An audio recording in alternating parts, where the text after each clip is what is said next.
Assalamualaikum warahmatullahi wabarakatuh. Halo semuanya, apa kabar? Semoga kabarnya baik-baik saja ya. Sebelumnya perkenalkan saya Khairul Umam dari Prodi Pendidikan Teknik Informatika dan Komputer.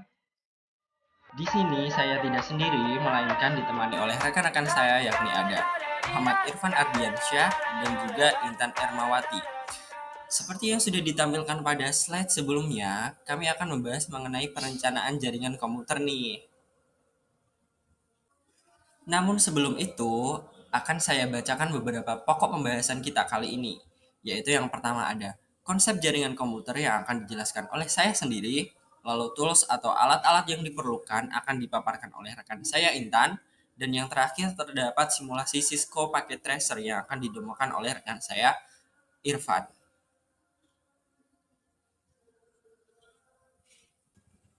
Oke, pertama kita akan mengenal dulu tentang jaringan lokal atau jaringan LAN nih. Jaringan LAN atau Local Area Network merupakan jaringan milik pribadi di dalam sebuah gedung suatu perusahaan maupun kampus yang berjarak hingga beberapa kilometer di area tersebut. Nah, fungsi dari LAN itu sendiri adalah untuk menghubungkan perangkat-perangkat komunikasi seperti komputer-komputer pribadi atau PC dalam suatu perusahaan, berbagi sumber daya seperti printer ke perangkat, koneksi ke internet, dan memungkinkan bertukar informasi dengan saling mengirim dan menerima data. Oke, selanjutnya yakni mengenai konsep dan juga topologi jaringan.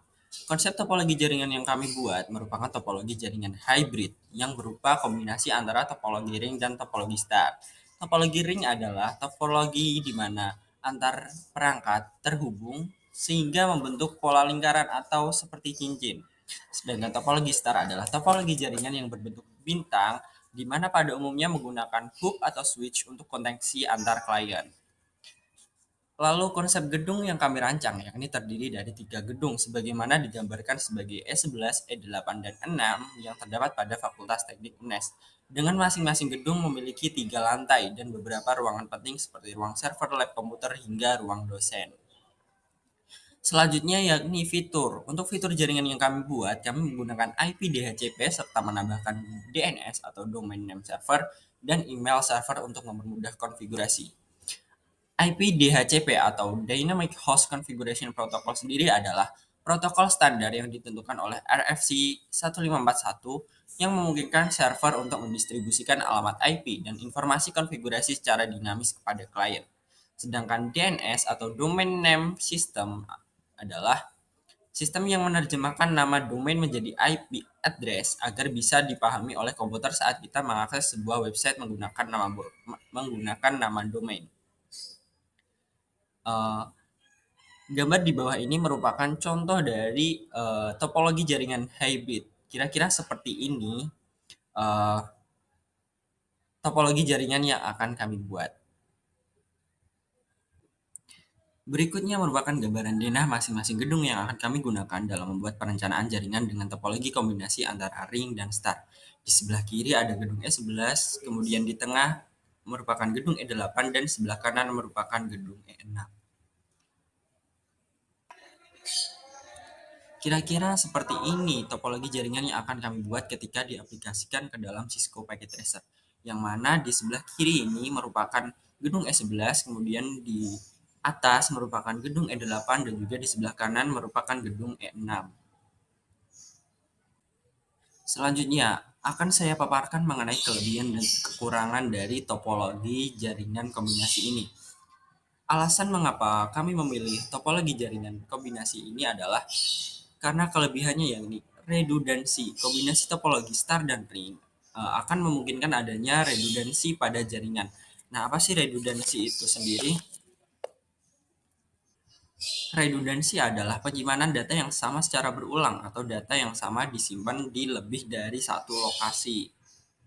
Kemudian yang kedua yaitu ada skalabilitas, yaitu penambahan perangkat menjadi lebih mudah. Setiap lantai dalam gedung dapat memiliki switch sendiri yang terhubung ke switch sentral.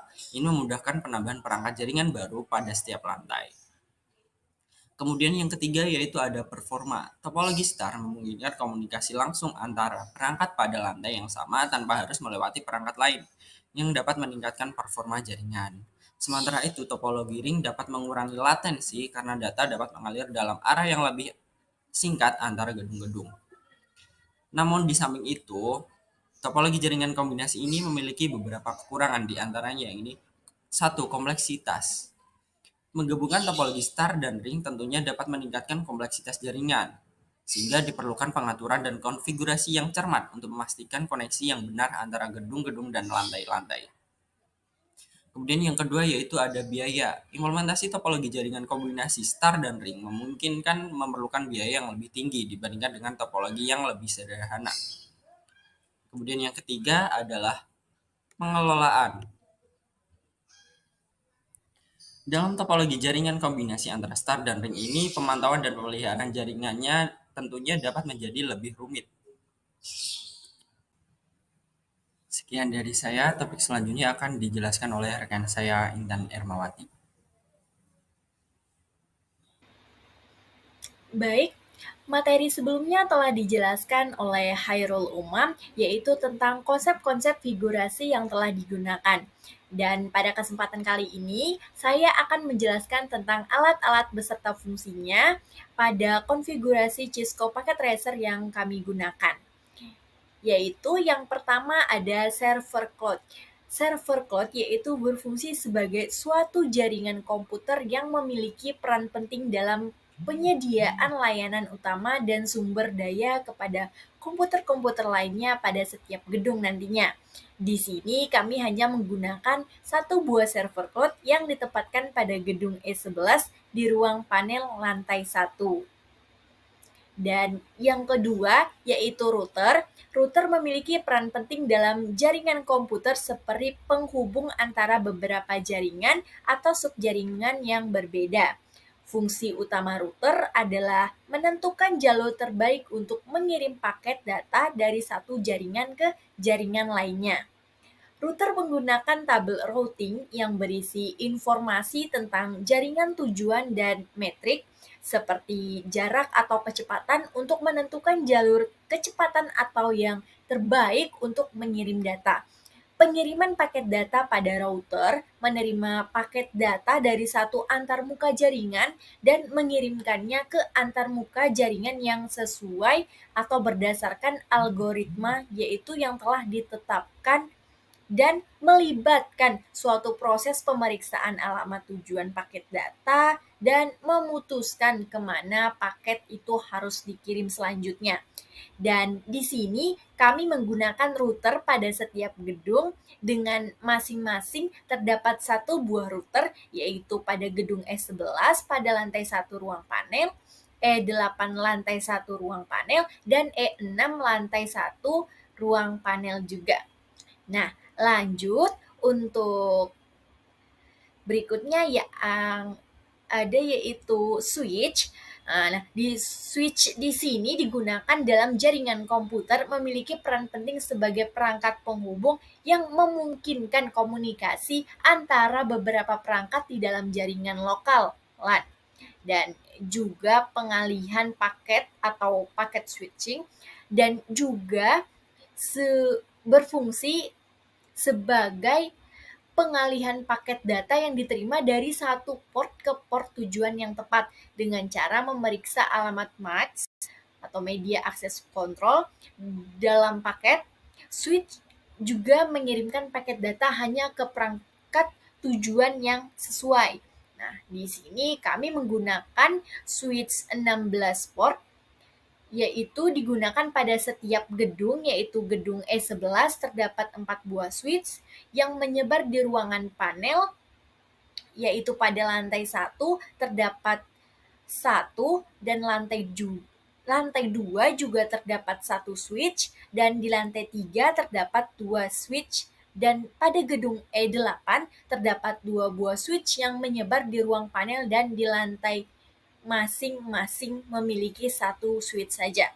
Dan untuk gedung E6 terdapat satu buah switch saja yang terletak pada ruang panel lantai 1.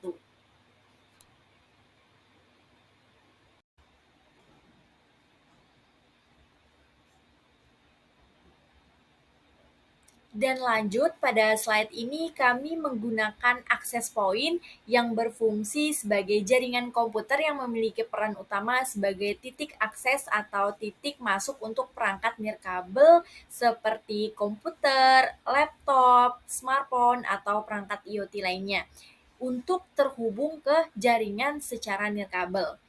Access point juga digunakan pada penyebaran untuk memperluas jangkauan jaringan nirkabel dengan menempatkan beberapa access point di area yang luas atau dengan kepadatan pengguna yang tinggi. Jaringan nirkabel dapat diperluas dan mencakup area yang lebih banyak dengan kualitas sinyal yang baik tentunya.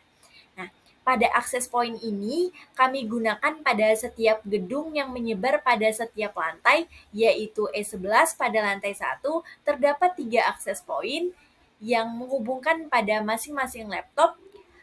Pada lantai 2 pun sama, terdapat 3 access point, dan pada lantai 3 terdapat 2 access point saja. Dan di E8 terdapat pada lantai 1 dan itu ada 2, dan pada lantai 2 ada 2, dan pada lantai 3 ada 3 akses point.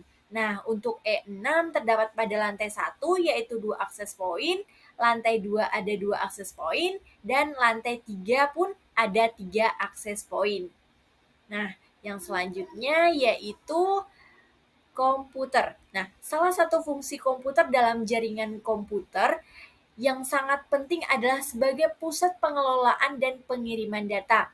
Dengan adanya komputer sebagai server dalam jaringan, data dan informasi dapat disimpan secara terpusat, sehingga memudahkan akses dalam pengelolaan data oleh pengguna. Selain itu, komputer ini juga bertanggung jawab dalam pengiriman data antara komputer-komputer yang terhubung dalam jaringan. Komputer digunakan pada setiap lab dan ruangan dosen, yaitu pada E11 lantai 2 terdapat satu komputer di ruangan dosen, dan lantai 3 pada lab komputer terdapat 12 buah. Dan pada gedung E8 di lantai 1 terdapat satu komputer khusus pada ruangan dosen, dan untuk gedung E6 juga terletak pada lantai 2 yaitu pada ruangan dosen. Nah, oke, lanjut untuk slide berikutnya.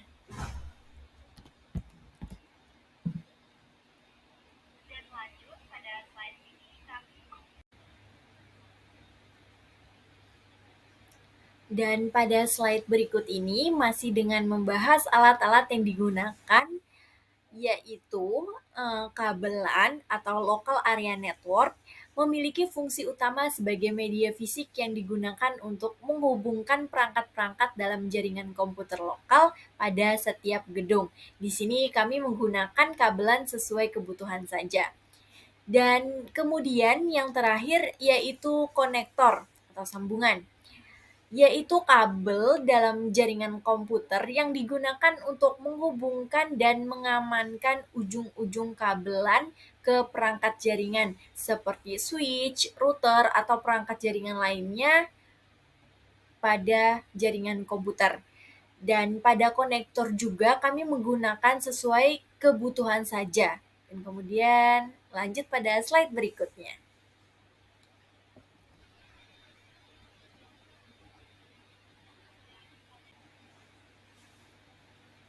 Baik, untuk slide ini kami menyertakan rincian dari perangkat-perangkat yang kami gunakan, yaitu berupa spesifikasi dari perangkat, jumlah harga, dan juga harga total semuanya yang telah kami gunakan. Nah, mungkin itu saja yang dapat saya sampaikan. Untuk penjelasan berikutnya akan dijelaskan teman saya, yaitu Muhammad Irfan Ardiansyah.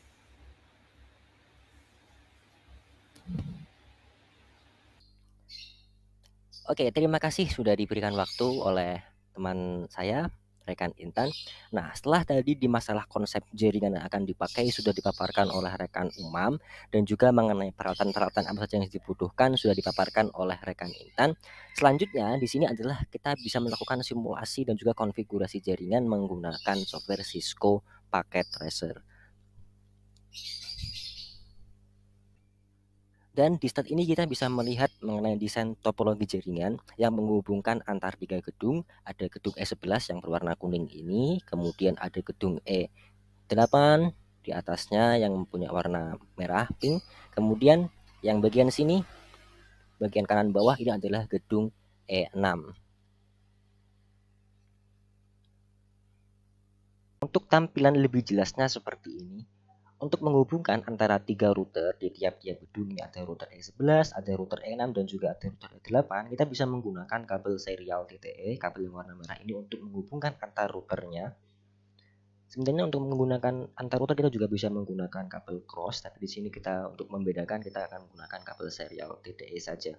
Nah, untuk mengetahui apakah tiap-tiap router ini sudah terhubung satu sama lain, kita bisa melakukan ping dengan cara mengirim pesan seperti ini. Misalkan di router E8 ke router E6 sudah sukses, kemudian dari router E6 ke router E11 juga sukses. Selanjutnya untuk kabel-kabel yang digunakan untuk menghubungkan antar akses point dan juga switch kita menggunakan kabel strike, begitupun juga untuk menghubungkan PC dengan switch kita menggunakan kabel strike, dan juga untuk menghubungkan dari switch ke router kita menggunakan kabel strike. Hanya kalau kita ingin menghubungkan antara server ini dengan router kita menggunakan kabel cross yang bentuknya putus-putus seperti ini. Nah, agar seluruh perangkat di tiap jaringan tadi itu bisa saling terhubung, maka diperlukan suatu konfigurasi di tiap-tiap perangkat routernya. Nah, pertama kita akan melakukan konfigurasi DHCP pada router. Nah, alasan memilih IP DHCP ini agar tiap perangkat itu dapat menerima alamat IP secara otomatis. Jadi tidak perlu memasukkan alamat IP satu persatu. Nah, di sini sebagai contoh, router 11 akan melakukan konfigurasi, akan kita konfigurasikan untuk membuat 4 alamat email DHCP yang berbeda. Misalkan di sini ada IP DHCP pool dengan IP-nya 192.168.11.0. Kemudian di pool E11 pool 1 kita kasih IP DHCP-nya segmen 12. Kemudian sama di E11 pool 2 nanti segmen 13, di E11 pool 3 di segmen 14. Begitupun juga di router E8. Di sini di router E8 hanya membuat 2 pool DHCP, yaitu DHCP E8 pool dengan segmen 8 dan juga DHCP pool 1 dengan segmen 9. Kemudian yang di router E6-nya hanya satu saja di E6 pool dengan segmen 6. Di sini tidak terlihat ya ketutupan wajah saya.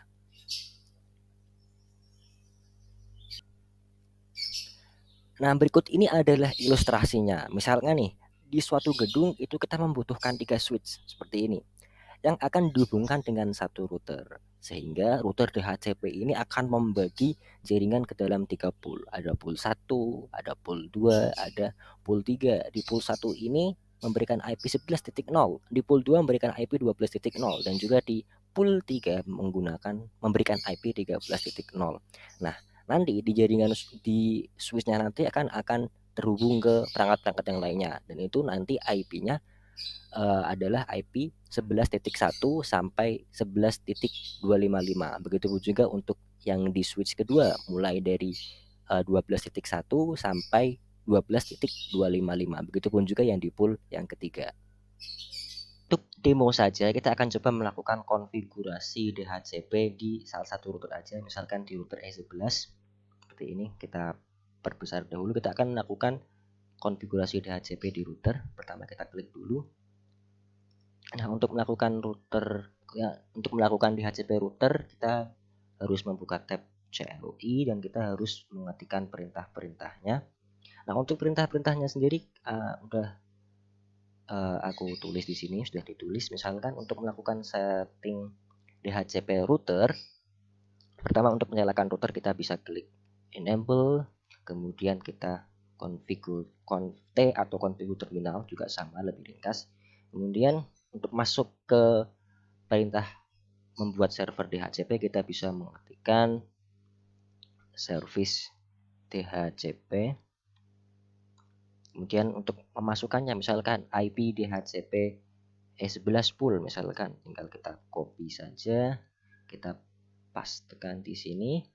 Nah, kemudian Di sini adalah konfigurasinya. Di sini untuk network atau IP-nya kita akan menggunakan IP 192.168.11.0 dengan mask 255.255.255.0. Nah, kemudian untuk default router atau gateway-nya ini dihubungkan ke server. Jadi server ini dia memiliki konfigurasi IP 150.150.150.2 dan ini akan kita gunakan sebagai default router atau sebagai gateway dari semua jaringan. Nah, kemudian untuk di perintah selanjutnya seperti ini ada IP DHCP exclude address.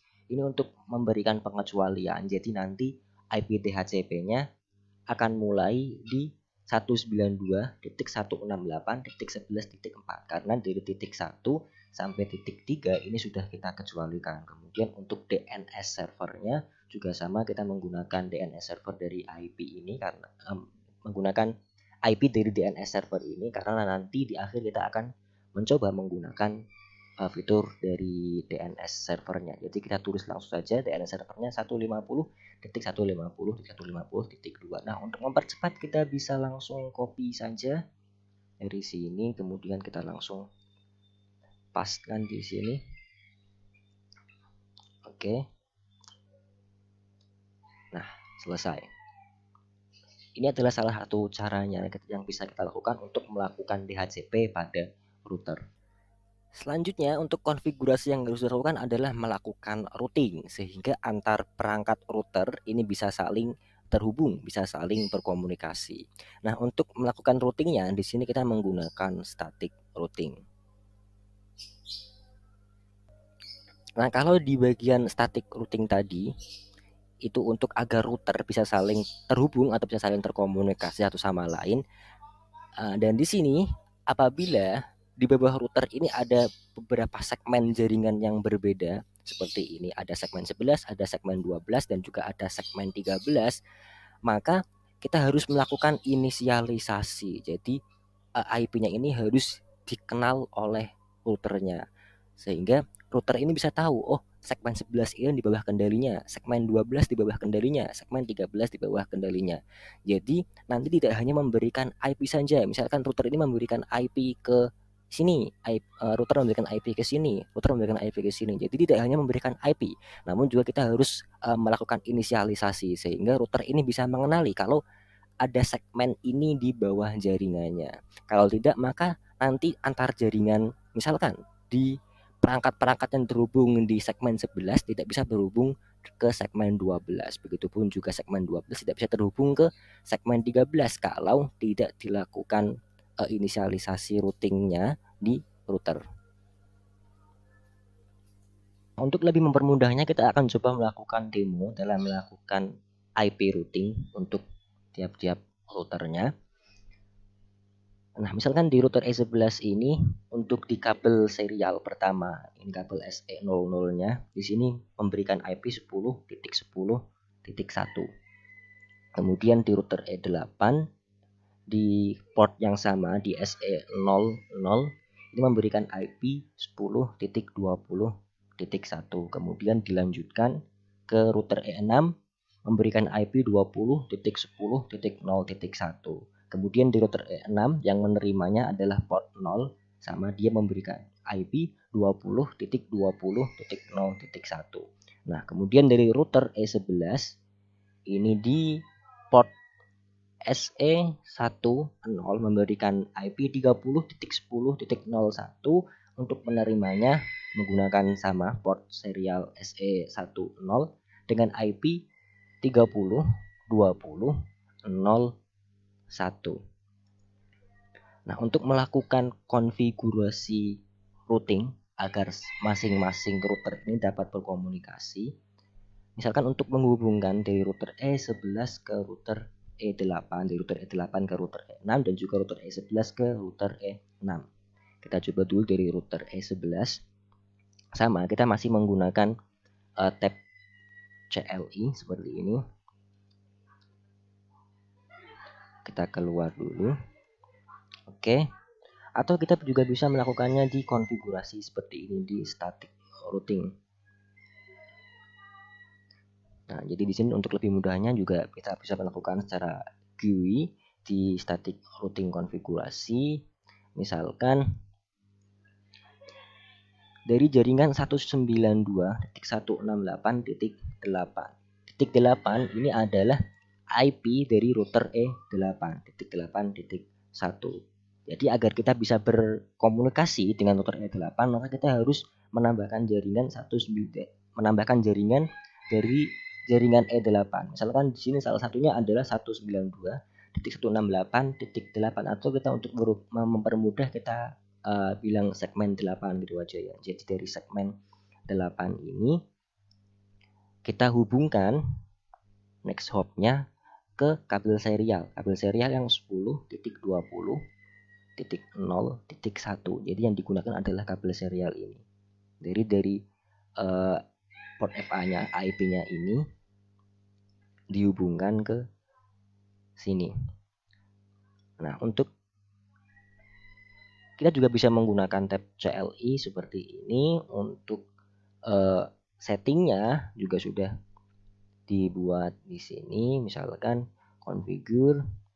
Di sini kita tinggal mengetikkan saja tadi. Misalkan untuk IP root dari segmen 8 192.168.8.0, karena nanti IP-nya berapapun kan jadi segmen 8. Jadi di bawahnya kasih angka 0 aja. Kemudian kita masukkan nilai masknya di sini 255.255.255.0. 255.255.255.0. Kemudian selanjutnya adalah memasukkan IP hop-nya tadi seperti yang ada di konfigurasinya, yaitu adalah 10.20.0.1. 10.20.0.1. Kemudian kita enter invalid IP root 192.168.0.255.0.10.20.0.1. Enter. Oke. Selesai. Nah, kemudian ini juga dilanjutkan, ada banyak. Kemudian ada di IP root 1 segmen 9, karena di port 3 FA3 ini memberikan IP 9. Jadi kita harus masukkan IP 9 menggunakan kabel FA yang sama 10.20.0.1.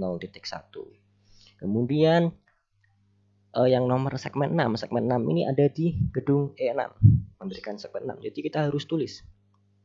Jadi dari router E8 ini bisa berkomunikasi, atau dari router E11 ini bisa berkomunikasi ke router E6.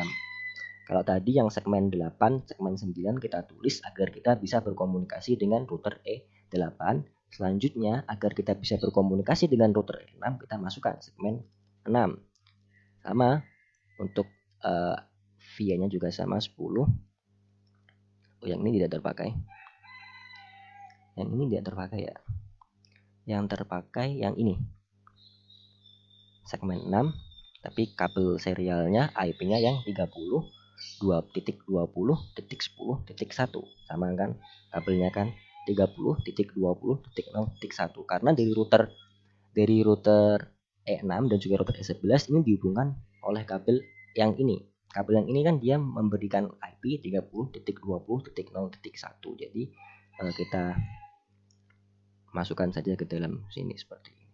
Nah, untuk setting routing yang lainnya pun juga sama konsepnya. Jadi bolak-balik seperti ini, harus saling terhubung sehingga antar jaringan bawahnya ini bisa terhubung. Nah, ini baru untuk konfigurasi router, konfigurasi routing di statiknya seperti ini. Nah, sekarang misalkan dari jaringan gedung S11 ini menggunakan 4 switch, 1, 2, 3, 4 ya, menggunakan 4 switch.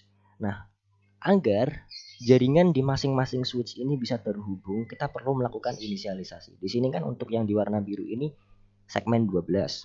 Kemudian yang di warna pink ini segmen 13. Yang di warna merah segmen 14. Jadi berbeda. Yang lainnya ini kan segmen sebelah semua. Yang di bagian access point, wifi, wireless, jaringan wireless ini IP-nya segmen sebelah semua. Nah, untuk yang beda warna ini artinya beda IP. Nah, agar tiap-tiap segmen IP yang berbeda jaringan ini bisa saling terhubung, maka kita harus melakukan inisialisasi networkingnya di router. Kita klik lagi routernya. Kita bisa menggunakan GUI dengan di sini kita klik RIP di sini, kita inisialisasikan, jadi semua IP yang ada di bawah ini kita masukkan mulai dari IP 11, segmen 11, segmen 12, segmen 13, segmen 14. Kita masukkan semua di RIP routingnya. Seperti ini misalkan di 192.168. Oke, selanjutnya karena tadi di awal video rekan Umam sempat ngebahas nih mengenai fitur DNS dan email server. Maka di sini akan berisi penjelasan mengenai konfigurasi-konfigurasi yang dilakukannya. Misal nih kita memiliki sebuah server bersama. Server bersama ini kita gunakan agar tiap perangkatnya itu bisa terhubung ke server ini. Jadi nanti di tiap-tiap komputer, tiap laptop, tiap handphone bisa terhubung ke server ini, bisa mengaksesnya. Maka kita perlu memberikan server ini sebuah IP, misalkan 150.150.150.2. Nah, kalau kita menghafal alamat angka seperti ini rasa-rasanya akan sulit ya. Ini masih gampang, 150.150.150.2. Nah, kalau misalkan angkanya random 172.92.68.13. Nah, itu kan nanti akan sulit untuk menghafalkannya. Itu baru satu ya. Kalau ada banyak, nah makanya kita menggunakan yang namanya DNS atau Domain Name Server. Selanjutnya, untuk melakukan konfigurasi DNS server di sebelahnya sangat mudah. Kita tinggal klik ke servernya aja di sini. Kemudian kita berikan IP dulu di sini. Untuk IP-nya di sini kita kasih IP statik saja 150.150.150.2 dengan gateway. Gateway-nya ini adalah jaringan IP yang diberikan oleh router. Jadi router ini di FA6, di port FA6 dia memberikan segmen IP 150.150.150.1 dan ini digunakan sebagai default gateway-nya. Untuk DNS servernya tidak usah dikosongkan karena ini kita akan fungsikan sebagai DNS server. Kalau sudah, kita bisa ke tab service layanan. Kita klik yang di service DNS, domain name server seperti ini. Nah, jangan lupa untuk di-on-kan terlebih dahulu.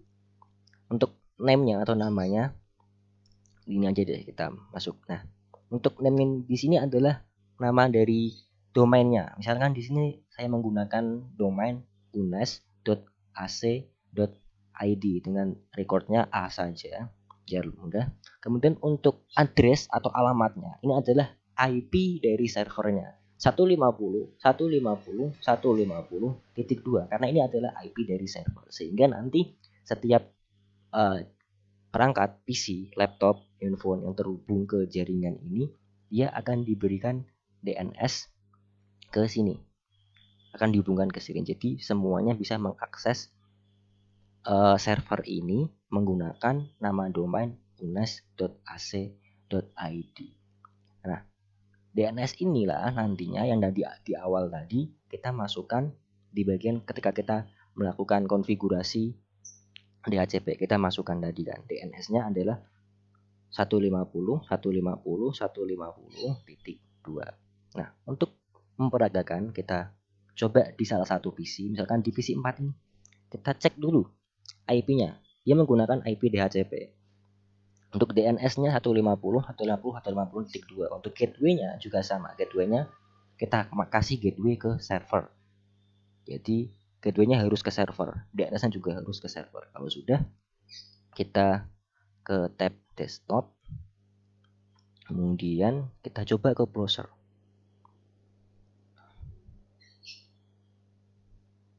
Oke, tunggu sebentar. Nah, sekarang kita coba akses servernya menggunakan IP terlebih dahulu 150.150.150.2. Go. Nah, kita bisa masuk ke laman webnya. Di sini laman webnya ditulis Circup. Cisco Packet Tracer saja. Nah, karena tadi kita sudah men-setting DNS, kita tidak perlu memasukkan alamat IP-nya. Yang perlu kita masukkan adalah DNS saja. Contoh jadi unes.ac.id. Kita bisa go. Nah, sama kan? Oke, selanjutnya adalah mengenai konfigurasi email server. Nah, sebenarnya untuk email server ini tidak perlu dijelaskan lagi fungsinya untuk apa ya. Langsung saja kita mendemokan bagaimana cara kita mengkonfigurasi sebuah email server. Oke, selanjutnya kita akan coba melakukan setting atau konfigurasi pada email server. Caranya kita pakai satu server saja, server utama tadi, jadi kayak SCTV satu untuk semua, satu server untuk semua ya. Sama kita masuk ke tab service, kita kemudian scroll ke bawah, ada tab email seperti ini. Nah, jangan lupa untuk SMTP-nya dinyalakan, di-on-kan, dan juga POP-D service-nya di-on-kan. Karena tadi kita sudah membuat DNS atau domain name server dengan nama unes.ac.id, kita masukkan unes.ac.id. Kemudian di sini kita melakukan setting terhadap user yang bisa menggunakan emailnya. Misalkan untuk students, di sini kita tulis namanya students dengan passwordnya 100. Teman-teman juga masih bisa membuat nama yang lain, misalkan siapa gitu, misalkan Arti, itu kan nanti passwordnya apa gitu. Nah, kalau sudah, jangan lupa di save nanti. Kemudian kita akan coba demo emailnya. Misalkan di PC 4 kita masuk ke email, kita coba dulu lihat configure emailnya. Di sini adalah email ULT, namanya ULT, kemudian email addressnya ult@unes.ac.id. Kemudian untuk incoming mail servernya kita samakan dengan server ini. Jadi karena emailnya dari server ini, pengirimnya menggunakan server ini dan juga penerimanya menggunakan server ini, jadi kita tulis sama unes.ac.id. Kemudian untuk login informationnya sama. Tadi kita udah membuat tadi kan kita sudah membuat inisialisasi usernya kan, tadi ada ULT seperti ini, sudah dibuat. Jadi kita masukkan PC multimedia 4 usernya ULT, kemudian tadi password yang sudah dibuat, kemudian klik save. Nah, kemudian di PC 2 sama, kita buka email, kita ke configure email dulu, kita lihat di sini namanya student, emailnya student@unes.ac.id, incoming mail server dan outgoing mail servernya sama, unes.ac.id, login informationnya sama, students dengan password yang sudah kita buat di awal. Jangan lupa diklik save. Setelah itu kita mau coba nih, misalkan deh kita mau mengirimkan pesan ke ULT, kita compose ke ULT to ult@unes.ac.id.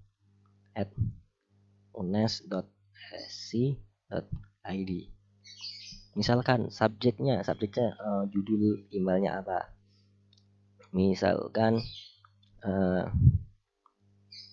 SKS MKU itu kan, misalkan kita tulis pesannya, misal permisi Pak, rombel kami belum dapat kelas MKU, misalkan seperti ini. Kalau sudah, kita klik send. Oke, udah terkirim. Selanjutnya kita coba buka PC 4, kita klik receive. Nah, udah kan, dari students subjeknya SKS MKU, kita buka. Nah, permisi Pak, rombel kami belum dapat kelas MKU, misalkan kita klik reply.